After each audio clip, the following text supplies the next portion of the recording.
Hi అండి. అందరికీ నమస్కారం. Welcome to my channel. అందరూ ఎలా ఉన్నారండి? బాగున్నారు కదా! అందరూ బాగుండాలని, సంతోషంగా ఉండాలని కోరుకుంటున్నాను. మేము కూడా బాగున్నాం. ఈరోజు మన వీడియోలో వచ్చేసి పచ్చి రొయ్యలు, బీరకాయ కూరని ఎలా తయారు చేయాలో చూపించబోతున్నాను. వేసేవి కొన్ని ఇంగ్రీడియెంట్స్ అయినా చాలా టేస్ట్‌గా ఉంటుందండి ఈ కూరొచ్చేసి. రైస్‌లో గానీ, చపాతీలో కానీ దేనిలోకైనా బావుంటుంది. మరైతే ఇప్పుడు దీని తయారీ విధానం చూసేద్దాం. ముందుగా స్టవ్ పైన కడాయిని తీసుకొని ఇందులోనికి 3 టేబుల్ స్పూన్ దాకా ఆయిల్‌ని వేసుకోవాలి. మనం ఎన్నైతే తీసుకుంటామో పచ్చి రొయ్యలు దాన్ని బట్టి ఆయిల్‌ని అడ్జస్ట్ చేసుకోండి. ఒక బిర్యానీ ఆకు, ఒక లవంగం, కొంచెం దాల్చిన చెక్క, కొద్దిగా జీలకర్రను వేసి దీనిలోకి తరిగి పెట్టుకున్న ఉల్లిపాయలను కూడా వేసుకోవాలి. వేసిన తర్వాత బాగా మిక్స్ చేసుకోవాలి. ఉల్లిపాయలు పచ్చివాసన పోయి మంచిగా బ్రౌన్ కలర్ వచ్చేంత వరకు వీటిని వేయించుకోవాలి. అలాగే ఇందులోకి కొద్దిగా కరివేపాకు, 3-4 పచ్చిమిర్చిని కూడా ఈ విధంగా తరిగి వేసేసుకొని మంచిగా ఆయిల్‌లో వేయించుకోవాలి. ఈ కూర చాలా లైట్‌గా ఉంటుందండి. చాలా టేస్ట్‌గా ఉంటుంది. ఇప్పుడైతే ఉల్లిపాయలు బాగా వేగిపోయినాయి కదండీ! ఈ స్టేజ్‌లో వచ్చేసి అల్లం వెల్లుల్లి పేస్ట్‌ని వేసుకోవాలి. అప్పటికప్పుడు చేసింది వేసుకుంటే ఫ్రెష్‌గా చాలా బావుంటుంది.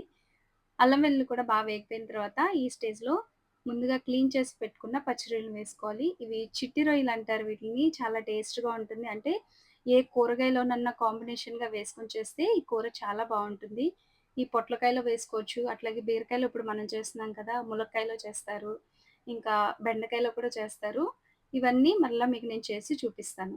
ఈ విధంగా చిట్టి రొయ్యలు వేసేసిన తర్వాత దీనిలోనికి చాలా ఎక్కువ వాటర్ అనేవి వచ్చేస్తాయి. ఆ వాటర్ అన్నీ ఇంకిపోయేంత వరకు హై ఫ్లేమ్‌లో పెట్టుకొని కొంచెం సేపు వేయించుకోవాలి. ఇప్పుడు ఈ స్టేజ్‌లో వచ్చేసి ఒక పావు టేబుల్ స్పూన్ పసుపుని వేసుకోవాలి. అలాగే 2 టేబుల్ స్పూన్ వరకు కారాన్ని వేసుకోవాలి. కారాన్ని మీ టేస్ట్‌కి అనుగుణంగా వేసుకోండి. ఎక్కువ మంట తినగలిగితే గనక ఇంకొక టేబుల్ స్పూన్ వేసుకోండి. అలాగే ఒక టేబుల్ స్పూన్ ధనియాల పొడి, ఒక టేబుల్ స్పూన్ వరకు జీలకర్ర పొడిని వేసుకోవాలి. మీ రుచికి తగినట్టు ఇందులోకి ఉప్పును కూడా ఈ స్టేజ్‌లో యాడ్ చేసేసుకొని మిక్స్ చేసుకోవాలి. మన ఇంట్లో వేసే మసాలానండి. కానీ ఈ కూర టేస్ట్‌నే చాలా మార్చేస్తుంది. బీరకాయలు వేసిన తర్వాత చాలా కమ్మగా ఉంటుంది. లైట్‌గా ఉంటుందనమాట. అలాగే ఇందులోకి తరిగి పెట్టుకున్న ఒక కప్ వరకు టమాటో ముక్కలను వేసుకోవాలి. వేసిన తర్వాత బాగా మిక్స్ చేసుకోవాలి. టమాటోలు ఈ విధంగా మగ్గుతూ ఉండగా ఇందులోకి 4 బీరకాయలను కూడా ఈ విధంగా తరిగి ఇందులో యాడ్ చేసేసుకోవాలి. వేసిన తర్వాత బీరకాయ ముక్కల్లో నుంచి వాటర్ అనేవి వస్తాయి. అవి ఇంకిపోయేంత వరకు కూడా మీరు సిమ్‌లో పెట్టేసి మూత పెట్టి మగ్గించుకోవాలి.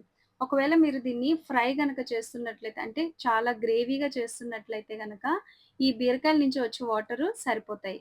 లేదంటే గనక ఈ స్టేజ్‌లో వచ్చేసి ఒక పావు గ్లాస్ వరకు వాటర్‌ని పోసుకొని కలిపేసి మూత పెట్టుకొని మరొక 2 నిమిషాల పాటు మూతను పెట్టేసుకొని కుక్ చేసుకోవాలనమాట.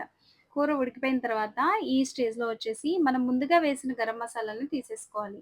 ఎందుకంటే ఉడికినంత సేపు ఆ ఫ్లేవర్ అనేది ఆ కూరకి అందిస్తుంది. ఇంకా ఎక్కువ సేపు ఉంచామంటే మసాలా ఫ్లేవరే ఎక్కువ తెలుస్తుంది. అందుకని చెప్పి ఈ స్టేజ్‌లో వాటిలిని తీసేసేయండి. ఇలా ఆయిల్ పైకొచ్చేసిన తర్వాత ఇందులోకి ఒక పావు టేబుల్ స్పూన్ దాకా గరం మసాలాను వేసుకోవాలి. ఒక గుప్పెడు తరిగి పెట్టిన కొత్తిమీరను కూడా వేసుకొని ఇంకొక 2 నిమిషాల పాటు ఉడికించుకుంటే కూర అనేది రెడీ అయిపోయింది. ఇలా ఈజీగా ఇంట్లో ఉన్న మసాలాలతో చాలా సింపుల్‌గా, చాలా టేస్టీగా ఈ కూర రెడీ అయిపోతుందండి. మరి మీరు తప్పకుండా ట్రై చేయండి. మీరు ట్రై చేసిన తర్వాత మీకెలా కుదిరిందో గనక నాకు కామెంట్ రూపంలో తెలియపరచండి. ఈ వీడియో గనక మీకు నచ్చినట్లయితే గనక నా ఛానెల్‌ని సబ్స్క్రైబ్ చేయండి. ఇలాగే నన్ను సపోర్ట్ చేస్తున్నందుకు మీ అందరికీ ధన్యవాదాలు. Thank you for watching.